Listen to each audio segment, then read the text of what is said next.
Imposter syndrome is a myth. You have been lied to, you don't have it. Let's talk about it. Oh, you couldn't see my jazz hands.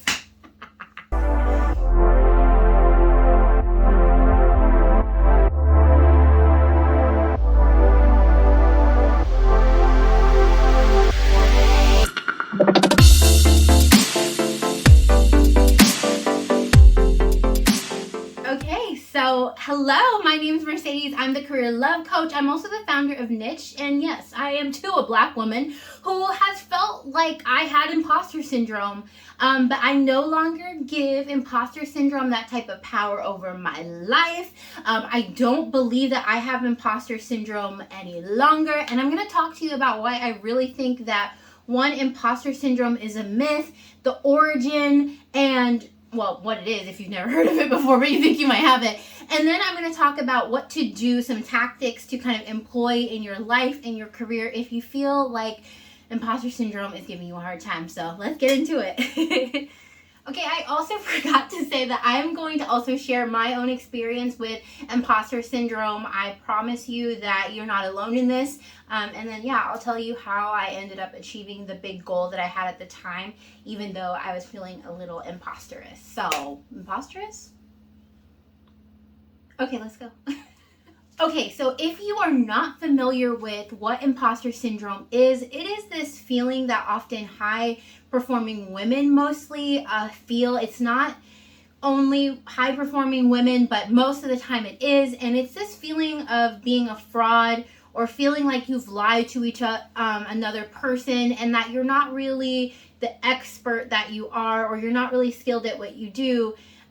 Even though you have all of these big accomplishments. So it kind of feels like I'm not really as good as I think I am, or I'm not really as good as they think I am. And people are eventually going to figure out, like the rubber's going to hit the road, and I'm going to figure out, or they're going to figure out that I can't actually do what I've been doing already or what I'm trying to accomplish. And that's so big for black women because, one, we are constantly undervalued, belittled, mistreated, undercompensated, promoted. You know, we just honestly have this big stack against us when we are trying to work on our own mindset, when we are trying to advance our own skills, and often we don't have somebody there lifting us up or really advocating for our growth and really helping us to see, whether that's a mentor, a boss, a coach, whoever. We often don't have that infrastructure of people building us up, okay? And we also know that we have those systemic pieces that are also keeping us from being more educated, overemployed, and those types of things. So it's something that, you know, this is really hard to overcome, even if you do acknowledge that imposter syndrome is kind of a phenomenon that's a myth and it's not actually something that is about you, okay? And I used to think that too. I used to have that feeling of feeling like I wasn't enough. And I also used to preach about imposter syndrome, oh my gosh, until I read a Harvard Business Review article. So let's talk about that article. Okay, my memory doesn't do what memory should do, so I have a piece of paper, okay? So yeah, honestly, like over a year ago, I stumbled upon, I was looking for something at work, and I had ended up stumbling upon a Harvard Business Review article. And the name of the article, I'll link it below, is Stop Telling Women That They Have Imposter Syndrome by Ruchika Tulsky and Jodi Ann Burry. And they actually talk about the different aspects of imposter syndrome in that article. It's a great article to read, honestly. But they talk about in the article that the term imposter phenomenon became a term in 1978. And this is why I think it's a myth, right? Because when these individuals did this research and that term was kind of coined, it was talking about a phenomenon, right? Imposter syndrome like inherently suggests that it's you, like you as a person are the reason, or you are at fault for the reason that you feel like an imposter, right? That puts the onus on you. And that's why I think it's a myth, because we walk around thinking like we aren't enough and that We have to fix ourselves, right? It makes Black women the problem, or other high-performing women that are dealing with this, the problem, when in fact it's societies, it's the systems, it's the processes that need to fix themselves in order to allow Black women to show up according to their skill set, show up according to their professional worth, value, skill set, competencies, all those things, rather than asking us to be okay being uncomfortable, okay? So I feel like I'm preaching.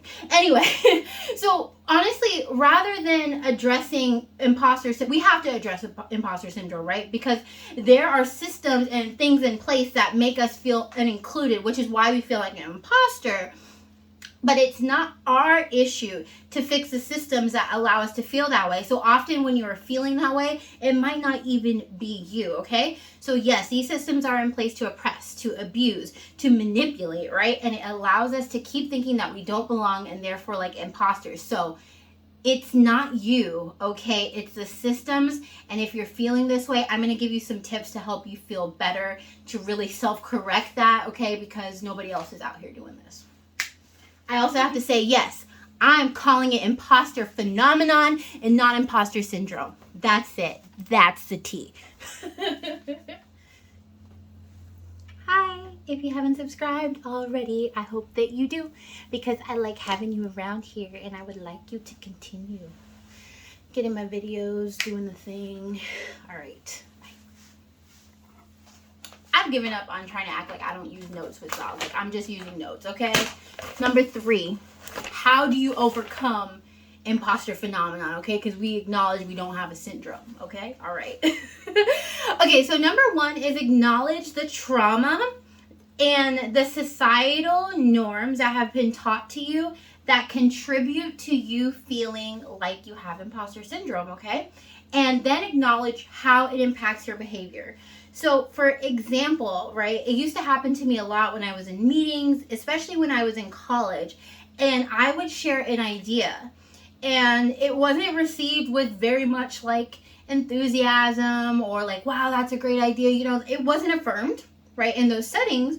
And then it would be maybe another meeting, you know, later, even in that same meeting, where somebody else would say that same idea in different wording or slightly different, and they would be given accolades for those same things. That is like gaslighting in the highest degree, okay? And that happened to me a lot where as I went through my career, I always took a moment to say, is that smart? Should I say that out loud? Maybe I just not communicating well enough, right? And that was a systematic way of me feeling uncomfortable, me feeling like I wasn't intelligent, and me feeling like I didn't belong. Whereas it was just a norm to respect, right? What white male, men, whatever, men, I don't know, whoever is not oppressed in that situation, right? Okay, let's go with white men. Whatever. You know, they don't have, whatever comes out of their mouth is just perceived differently because of their status in society, right? And so that impacted my behavior because I was less vocal about my ideas. I didn't want them to be stolen. I didn't want to be ridiculed for my ideas. And I had to figure out a way to frame my ideas in a way that would be more acceptable. Can you imagine every time you open, I mean, you probably do, you're a Black woman, likely if you're watching this, right? Having to change what you say or modify what you say so that it can be perceived, just perceived by others, right? Not accepted, just perceived by others in an intelligent way, right? And so think about like how that's been ingrained in me over the years and why I would feel like an imposter in meetings in which I was expected to give my knowledge from a human resources standpoint or talent acquisition or whatever, right? Or as a Black woman in DE&I work. So, okay, number 2, I want you to, after you've acknowledged those things, right? And like said, like, this is not like all on me, right? To take time to boost your confidence, right? Like your confidence is just not going to just come from nowhere once you figure out like imposter syndrome's a myth, right? You have to self-affirm yourself. You have to give yourself that same type of care like you would acknowledge or congratulate somebody else for their accomplishments. You really have to do that for yourself. And so one of the things that what I want you to do is when you are in a good mood, Don't do this when you're in a bad mood or when you're pissed off, okay? Do this when you're feeling good, when you're in a good mood after you just had something great happen to you. Maybe you got a kudo at work. Like, begin to write down all of the amazing accomplishments that you've had so far in your career, all the things that you've done. It doesn't even have to be at work. It can be just things that you're proud of. Even if that's personal, like you're proud of your accomplishment of buying a house, of buying a car, of raising your family and your children the right way, proud of their accomplishments. Whatever that is, start to write down those accomplishments. Those are the ways that you can fill yourself up when you're going into these situations where they're high stress, you have anxiety, and you doubt whether or not you have the right skills to be successful, like a job interview, okay? Or when you're looking for a promotion or you're trying to negotiate for yourself, right? Having those skills in front of you to be able to boost yourself up when there's nobody else there to do it are really going to help you. And I told you I'm going to tell you about my experience with this later, but that is absolutely one of the things that absolutely helped me to feel confident when I was dealing with imposter syndrome. Okay. Okay, number 3 is choose your company wisely. This is so true for not just your actual company, like the people giving you your paycheck, but also the people around you. I know people talk about this all the time, but we really have to be careful of the situations and the people who are speaking into our lives. Because, right, if it's coworkers, family, friends, whoever, your own spouse, children, whoever, like, I don't care who they are, but if they're not speaking into you, they're just going to continue to help those feelings of feeling like you're not enough settle in. And this is especially true if you are in a hostile or a toxic work environment. Like, don't wait it out for something. Go ahead and make your plan to leave. There is an exit plan, okay? An exit plan video that you can watch so you can start to do that, because the longer that you stay in that environment, the longer that it's going to continue to, like, embed itself into your beliefs and how you feel about yourself and how you behave, okay? But when you're in environments where people affirm you, where they appreciate your work, where they recognize your value, whether that's friends, family, or at work, you are going to also allow that to really become a part of your beliefs, and it's going to influence your, confidence to go get a new job or to ask for that promotion, to advocate for yourself, right? However that looks. You need that type of support system, and if you don't, you need to get it, right? Like, if nobody in your life can be that person for you, you need to start cutting people off, okay, if you can. And, like, get a coach or a mentor that's going to help you, lift you up, and give you that confidence boost, okay? Number 4 is reframe the thoughts that make you feel like an imposter, right? So I told you that, like, you have these beliefs that either others have helped you build or that you've built for yourself. And for instance, I had that belief of, wow, nobody really can understand me, so I just shouldn't communicate, right? That's the feeling that I felt when people were not acknowledging my ideas or not appreciating them, but appreciating them from a white man's mouth. Has a lot to unpack. All right, but anyway, like, so I had to reframe those beliefs of, no, I have great ideas. I am innovative. I am creative. I am strategic. Okay. And it is those who are listening to me, it's their responsibility to take time to listen to me. I cannot control them. Okay. I have to do the job that I've been asked to do. Right? Hopefully I love it, right? I do love my job. Like, sometimes you don't. It's okay. We're working on it, okay? Watch some videos. But sometimes we're in an environment where we feel like we can't because we're controlled by that. And so we're responsible for what we do and what we say, and that should not impact our feelings of value, what we're able to accomplish, who should be respected, what type of promotion we should be up for, right? Because if the people around you can't perceive the value that you bring. Number five, reduce stress and anxiety. So I know, like, so much of the time, right, when I'm feeling stressed or when I'm feeling anxious, those are the times when, I don't feel as confident in setting the goals that I felt way comfortable and way excited about a month ago or a year ago, whenever that goal was, right? And so I need to know, one, to not engage in those types of goal setting or kind of strategic planning or professional development, whatever that looks like for where you are in your career, right? I shouldn't engage in those types of activities when I'm at a high level of stress or anxiety, right? Because you're not going to think about that from the best light. You're not going to see, it's going to cloud your judgment. And so what I would say is that find ways, if you are at a level of stress and you do really need to overcome that imposter syndrome or phenomenon at a specific time, then take some time to figure out what are some tools for you to cope. What are some things that are going to ease your anxiety? Is that doing something fun? Is that relaxing? Is that going to a spa?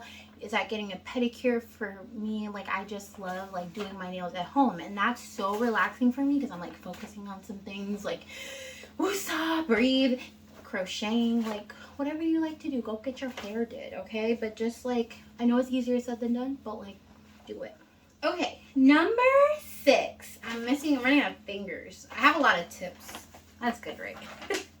Okay, number 6. So set goals and mini milestones, right? So often I felt like when I haven't been moving forward in the goals that I wanted to accomplish, right? Like, so I think about this a lot in my business because my work goals are a little bit more tangible for me, and like I have somebody there to like bounce ideas off. But a lot of times in my business, I feel like, this is something that I'm doing independently. And so when I have these big goals, I'm like, oh man, I'm not doing enough. I haven't hit the right milestones. I haven't done the right thing. And then it's a month later and I'm like, what happened? And then I'm feeling like I'm not enough. I'm feeling like I failed. I feel like, the dreams that I have won't come to reality. And I can see how like these same things absolutely have to do with work related duties, tasks, or goals, right? For like promotions and things like that. And so I say all that to say that you might have these big goals that you have and you're kind of beating yourself up. It's feeding into the imposter phenomenon because you're like, I can't do it. And so when you're at that stage, take a step back, breathe, and then figure out how you can turn these big goals into little milestones, right? Like if you are studying for a certification, if you're trying to get a promotion, if you're trying to finish a project, think about what are the key steps of every single part of that goal, right? And outline them into things that will take you no more than an hour to do. And it will take you some time to outline those goals, but just kind of remove yourself from the actual goals and then say, I'm going to create a timeline for getting through it one at a time. And those mini milestones, those mini goals will help you to feel accomplished as you're moving through those, because it helps you build momentum, helps you feel like you're able to, that you're competent. So break them down, love. You got it. Okay. Number 7, I know this is so hard, especially in the workplace, because Black women aren't really able to advocate for themselves like that. They're not able to stand up for themselves and set boundaries, right? There's almost always negative implications for that, even if it's not direct, right? Just because of the world that we live in, right?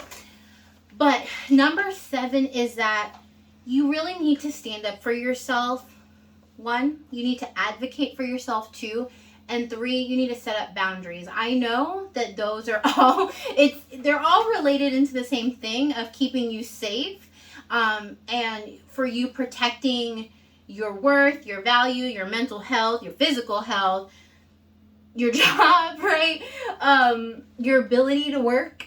All of these things are connected, but I know that they're big pieces. But if you don't do this, right, it will allow you to continue to be in a place where you are taken advantage of, you're put down, or you're undervalued, right?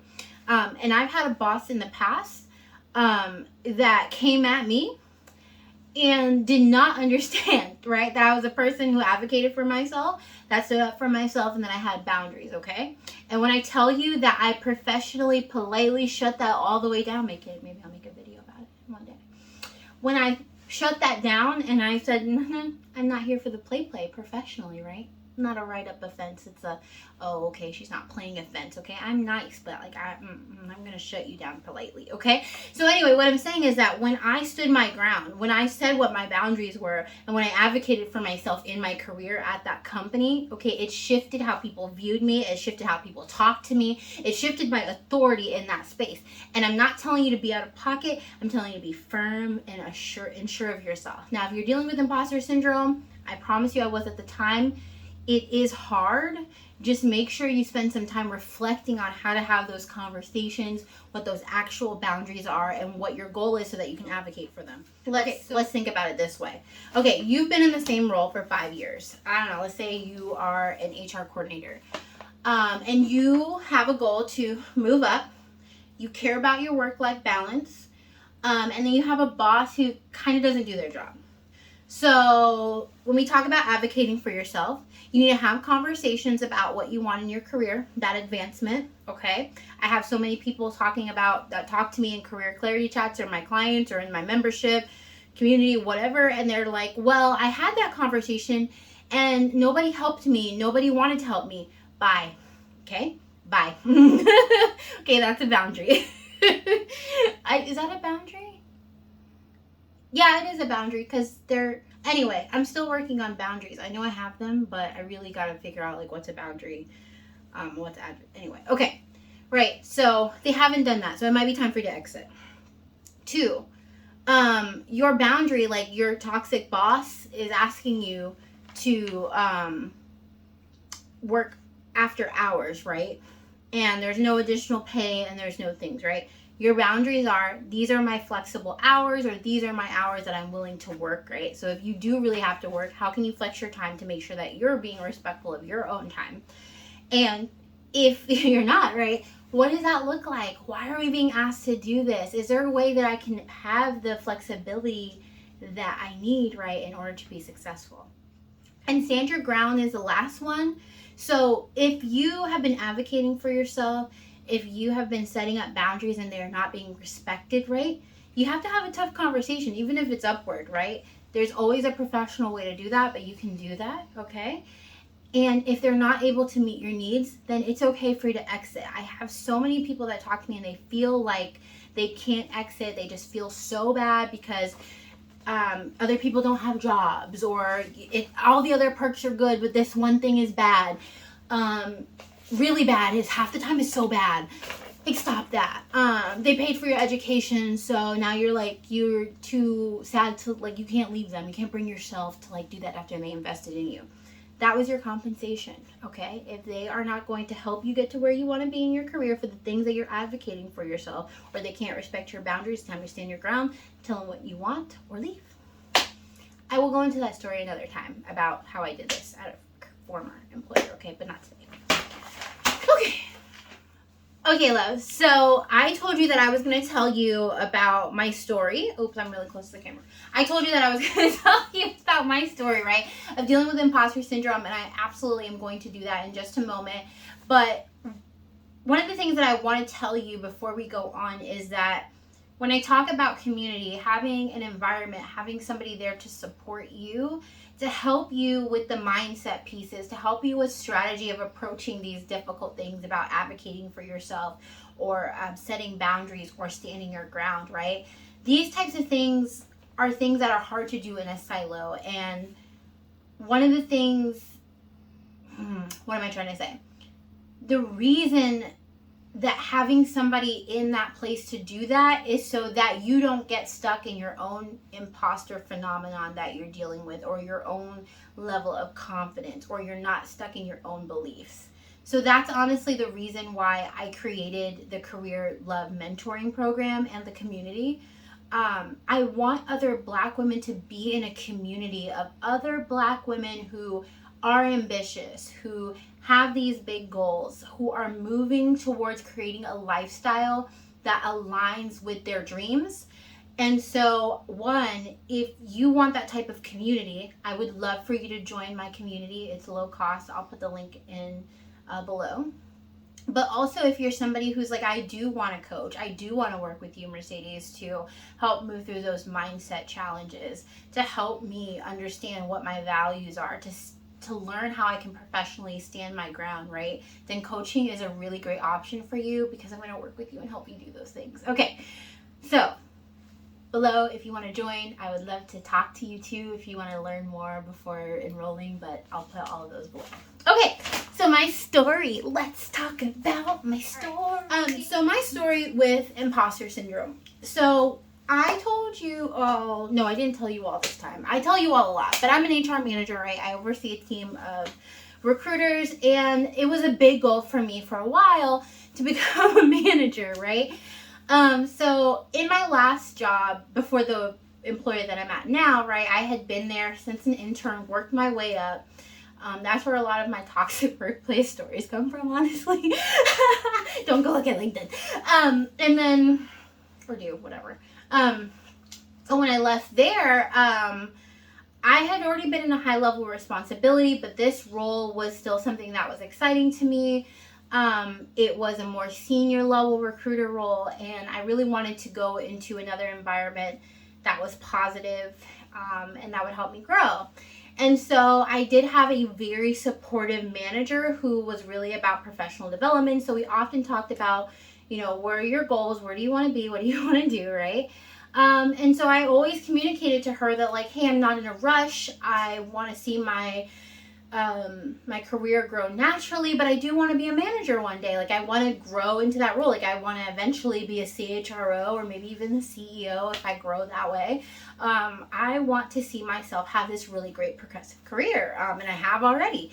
And so she was very supportive of, you know, wanting to find opportunities for me to grow, have key milestones or projects that I could really have under my belt to ensure that I would be able to make those that type of leap or transition successfully.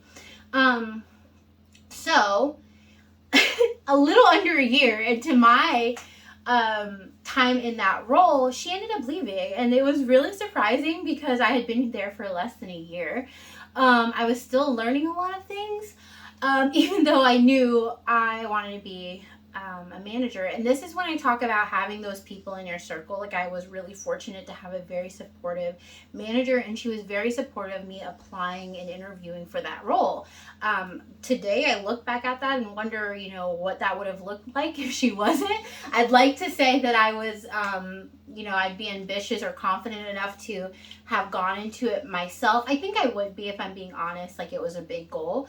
But her support for me in that moment made me a lot more comfortable, right? So that's what I talk about, community, and support, mentor, whatever, great bosses, all of the things, right? They're all together.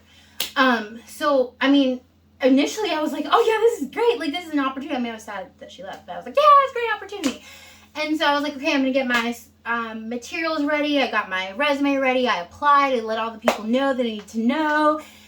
And then it, like, hit me, and I was, like, super scared. Like, after I applied, it was, like, I don't know if it was adrenaline or, like, that initial, like, here's a great opportunity, like, go for it. I started to, like, I don't know, roll off. And then I started to think, I was like, well, I don't have, you know, the traditional type of management experience, and I don't have, you know, I've only been here for a year, and blah, blah, blah. And, you know, there were all of these, you know, things that I was really worried about going into that. And I think the thing that helped me the most was, yes, that I did have support from my direct manager, but two, I had gone through this exercise of really understanding what was needed for the role. And then I really went back and looked at my own skill set and was like, wow, I've done that. And wow, I've done that. And wow, I've done that.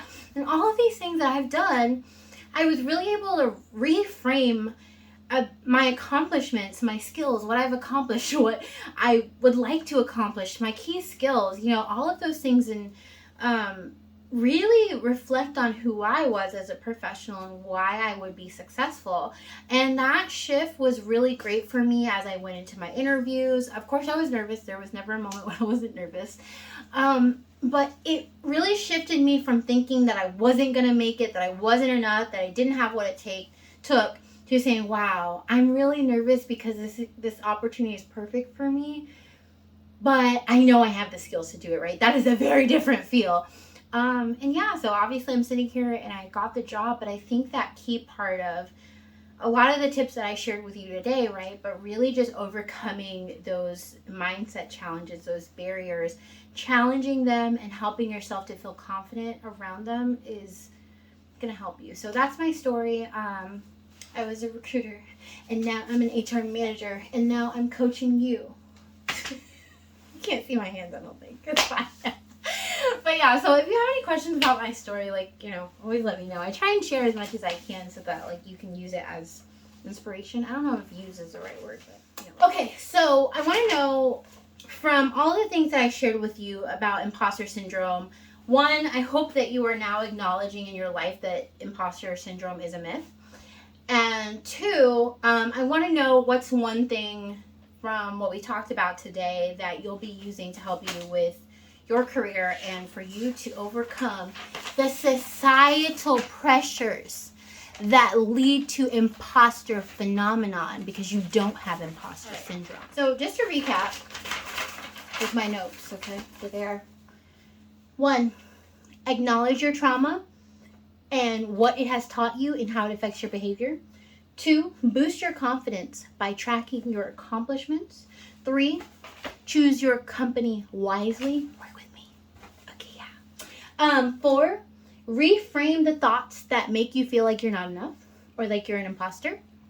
5, reduce stress and anxiety. 6, set goals with many milestones. And 7, speak up for yourself, set boundaries, and put your foot down.